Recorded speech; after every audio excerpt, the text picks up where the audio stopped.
The TSP now offers in-plan Roth conversions, and the questions have already started rolling in. Tiago, I want to convert as much as I can while staying in the same tax bracket. Tiago, I don't want to leave a huge tax bill to my kids. How much should I convert each year? Tiago, I want to fill up the 22% tax bracket with Roth conversions. Is that smart? All of these sound reasonable, but there's a huge problem. I see people making decisions on information that even AI and other financial professionals still get wrong. The result? They end up paying more taxes throughout their lifetime, not less. So today I'm going to show you exactly how we think about Roth conversions for our clients, where people tend to go wrong, and how to use this strategy in the smartest way possible.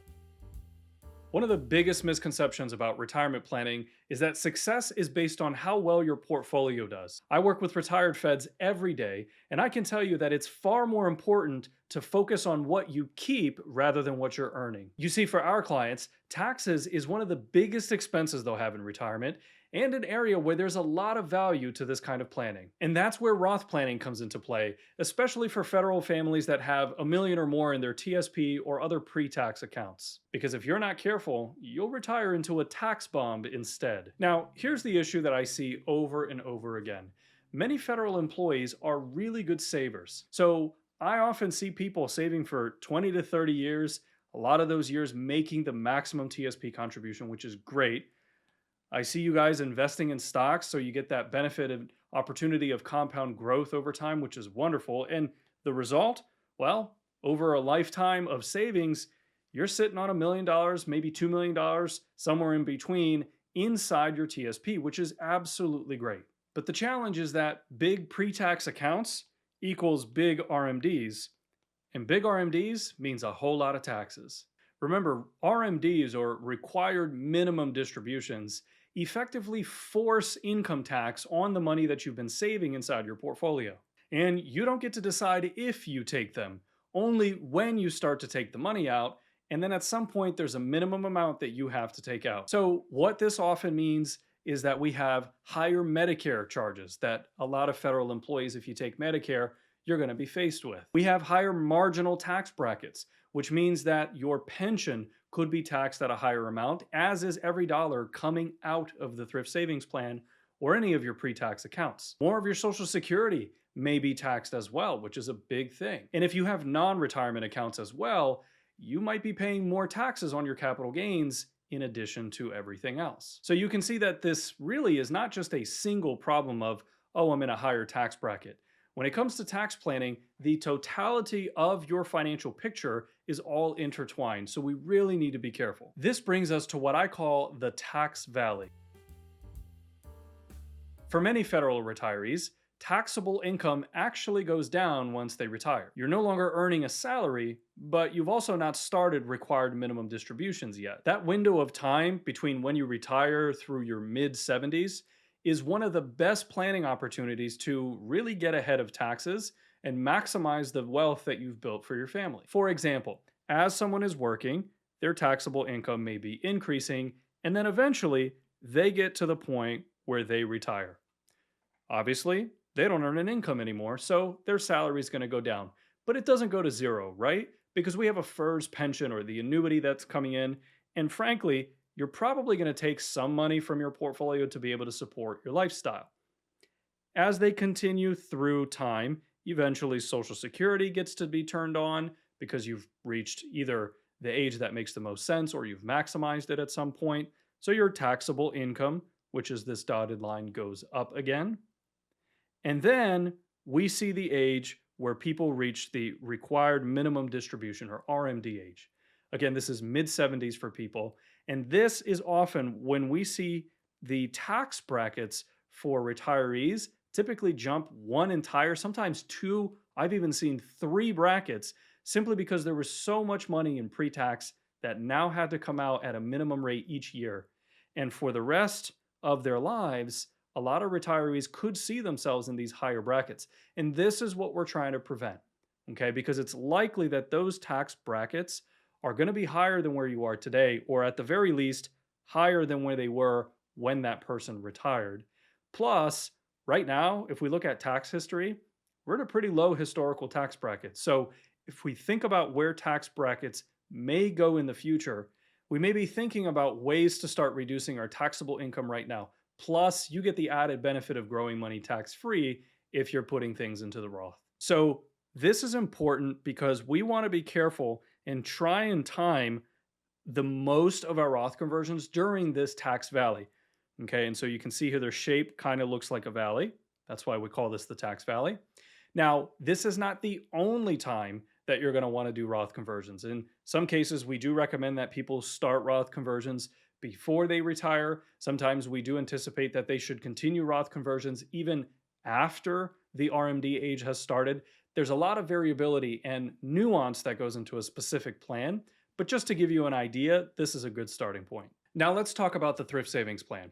This is the first year that the TSP is going to offer in-plan Roth conversions, which I think is a really great thing that they are broadening their horizons and increasing the amount of features that federal employees have. So what this means is that we can now move money from the pre-tax traditional TSP. So we've got money in the traditional, and now you can move it over to the Roth itself. And by doing that, this transaction, this is called the conversion. Okay, so you're converting it from pre-tax to the Roth, which is then tax-free. And so I want to touch a little more about the convenience within doing this in the TSP. One of the really important factors is that you can do this even if you don't have a balance in the Roth TSP. So they will automatically create that balance for you once you do the conversion. But something really important to note here is you do owe the tax when you go to convert to the Roth. Sounds obvious, but why is this such a factor? You can't pay the taxes from the conversion itself. So what this means, and the TSP has put this on their website, they require that you satisfy that tax liability with money from somewhere else, not from within the TSP. Which, if you think about how much we really might be converting and the strategies involved, that's a lot of tax money that you got to come up with in a relatively short amount of time. Remember, when you do the conversion, that's the year that the income is considered taxable, so you're going to owe that tax in that year. So the question is, should I do it, and how much, when should I, and how do I take care of the taxes? So there's a lot of moving pieces. Now, generally, when we're thinking about something creating taxes, usually the source of income that created the tax is what pays the tax. Think about your salary, for example. Your salary generates taxable income, and of course, taxes are withheld directly from your paycheck before it comes to you. Same thing if you sell a house. When you go to sell the house, not everybody owes taxes on the sale of their home, but some people do. And so from the proceeds of that sale is where you hold some of that cash back to pay for the taxes at the end of the year. Brokerage investment accounts are the same way. If you're going to sell an investment and then there's capital gains taxes, usually we're withholding some of that tax back to be able to handle those taxes. And so in most cases, this is also going to be true for a Roth conversion. If we are converting a portion from pre-tax to Roth, a lot of people are just going to do a smaller amount that actually goes into the Roth because some of that money got withheld for the taxes itself. So this is an important distinction because this is not an available feature inside the TSP.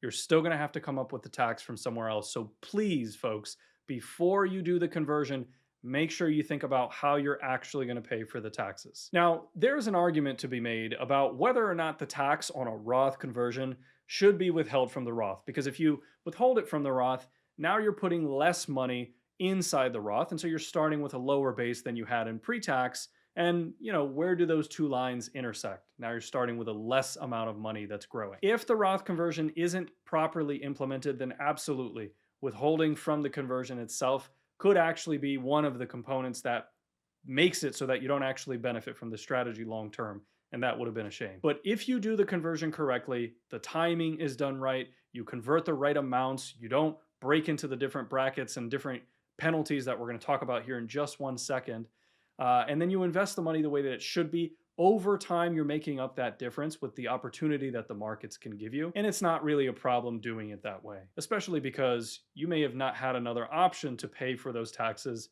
to begin with. Okay, now I want to take just a moment and talk about just a few of the biggest mistakes that we've seen as people are talking about Roth conversions, and including some things I've seen online. So I want to address some of those issues. And then I'm going to show you a real example of the analysis that we do from our end as professionals so that you can start to understand how to be thinking about this in the smartest way possible. Okay, so here's mistake number one: converting too much, or in some cases, people do half or all of their account at once. Folks, this one might seem kind of obvious, but you'd be surprised how many people actually do this. They take out a quarter or a third or half or all of their account, and they just convert it all in the same year. Well, by doing that, you're essentially filling up that tax bracket and you're hitting new higher levels of taxes as the amount that you convert increases. So there's this idea of converting up to a certain amount, but not over it.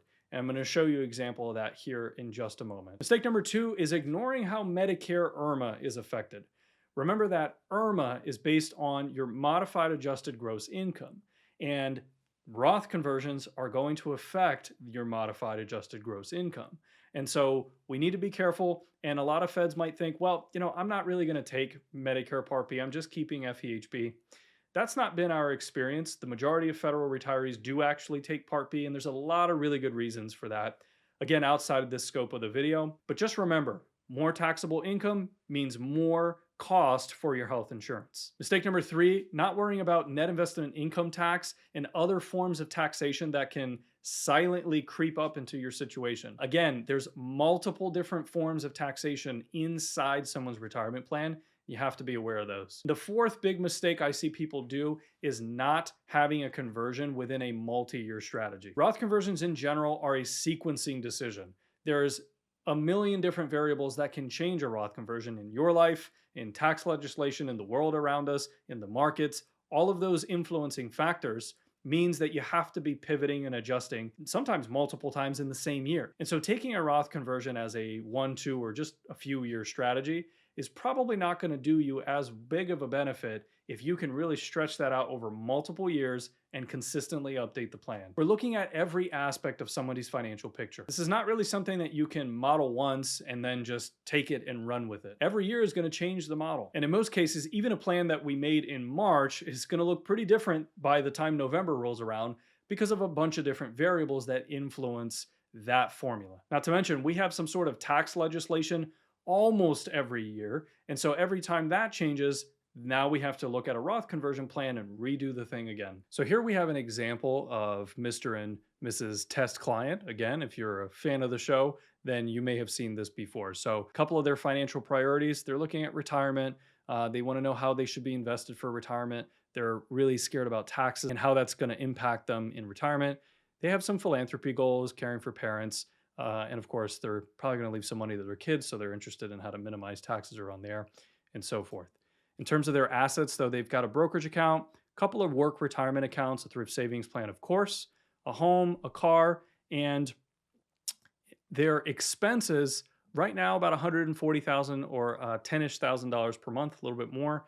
And then in retirement, especially those early years of retirement, they're going to increase that a little bit, actually, because they're going to do more travel. There's a couple of things they want to do. So this is the financial profile. And now I want to go to the reports that we're talking about and that really become relevant here when we're looking at Roth conversions. So if you've seen this one before, this is the projection long-term of their retirement plan, which looks great. We already knew that, but that's not why we're here today. We are looking at taxes, okay? This is the part that I want to show you folks. Each one of these colored lines here is another tax bracket. And this blue bar represents their taxable income. And so as you can see here, they're in the 24% bracket, and then they retire, and look how far down their income goes. Okay. Now we've got some Social Security and pension and other things that kick in over time. So they are going to be receiving some taxable income, but you can see that there's a big gap right over here after they retire, those early years of retirement, which really allows them to pay taxes, hey, in these really lower brackets, 12%, 22%, okay? And then eventually you can see as they begin to age and get through into their 70s, now their required minimum distributions is forcing their amount of income to be higher. And in this case, right back up to actually as much taxes as they were paying when they were working. Now they're going to be paying that without earning an income in retirement at all. Okay, so this is the challenge that we're really worried about. And of course, This is at today's current tax brackets. We don't know where tax brackets might be. They could be higher than where they are today. Not to mention, this is married filing jointly. What happens if one person dies significantly sooner than the other? Well, that person goes to single tax rates. Expected taxes for cumulative taxes, I should say, throughout this projection, $1.7 million, which is pretty crazy to think about. Okay. Now, they do have about $3 million or so. So if we think about the tax on that, plus all of the tax on the growth that they're anticipating on having throughout retirement, plus the tax on Social Security, plus the tax on your FERS annuity, it can really add up. Okay, so this is the big challenge we're trying to solve for. And you can see this is the valley right here, that area where we really want to optimize Roth conversions. Now on this other screen, this is what the impact of Roth conversions on a family can really have. And I like to show this graph to clients because it starts to give you a visualization of all of the different taxes and the potential potholes that you can run into without even realizing. So for example, these numbers here on the x-axis are taxable income. So as we convert and increase the ordinary income that somebody's going to have by doing Roth conversions, you can see how their taxes change. These dotted gray lines here, every time they reach these sections right here, this is a new Medicare IRMAA bracket per person. So for example, if there's two of them, an additional $50,000 is going to increase their Medicare IRMAA, or their health insurance is going to go up by almost $2,500, okay, for the year. As we continue to increase their taxable income, not that you would do a Roth conversion of $100,000, but if you have this much in taxable income, now you're at $2,800 per person in extra Medicare surcharges, and so on and so forth. Let's look at some other things. You can see there's a whole bunch of different things that pop up on the screen here. Here, in this section where I am right now, after their income drops, we're looking at 12% taxes. You can see that blue there, 12% taxes on ordinary income. That's a great place to do Roth conversions. But as we start to increase the income, I'm going to zoom in just to this section right here. We can see here that all of a sudden they were paying 0% on capital gains taxes, and all of a sudden they start to pay 3, 12. Now they're all the way into the capital gains tax bracket.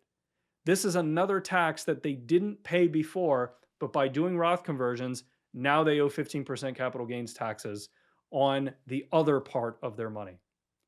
Now, what else is here? You can see that their total federal tax bracket jumped up to 24%, which is this black box that we have here. And then as we continue to increase their taxable income or do bigger and bigger Roth conversions, you can see here that now we have the senior deduction phase out. So this is another, not necessarily a tax that's additional, but a deduction that this person would be losing as we continue to increase the Roth conversion. I'm going to back this back out here, and you can see eventually, not only are they completely phased out of the senior tax deduction, meaning they're paying almost 3%, so a 2.9% more in taxes, but now their total federal income tax is almost 27%. And meanwhile, they think they're doing a Roth conversion that's going to benefit them a lot in the long term. So while the Roth conversion may still benefit people, you want to be really careful because there's so many other layers to a Roth conversion that sometimes are invisible if you don't understand how all of the pieces come together. Now, Roth planning also comes with a set of rules. I can't possibly cover every rule that applies, but there's one that most people get wrong that I want to cover for you. Many of you have probably heard of the Roth 5-year rule, but what most people don't realize is that there's actually more than one 5-year rule. And depending on a bunch of factors, you're going to get a different set of rules. Things like your contribution, when you converted, how old you are, how long the earnings or the growth in the account have been in the Roth. In most cases, you have to have a Roth account established and in place for at least 5 years.